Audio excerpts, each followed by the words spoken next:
बदमाशी त छिए रंगदार तोर से बारा के देने छिए उखाड़ डर जोड़े बेटा करन बदमाशी त छिए रंगदार तोर से बारा के देने छिए उखाड़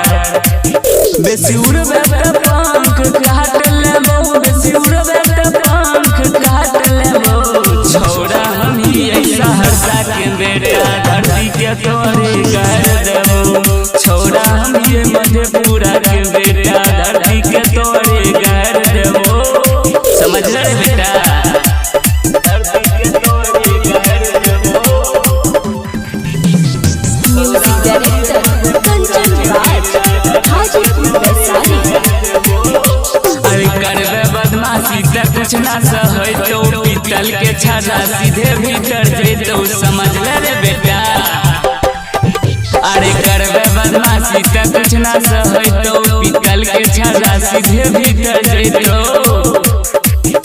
कि पता नहीं चला तो के करो बेटा नी पता करके मार देबो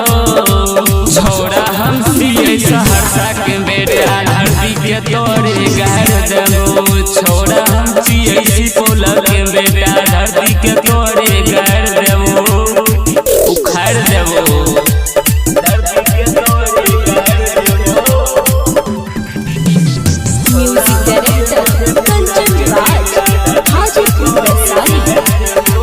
अरे चल सहरसा शहर में रंगदारी छिए मधेपुरा अपने दोस्त यारी घेर के मारो रे बेटा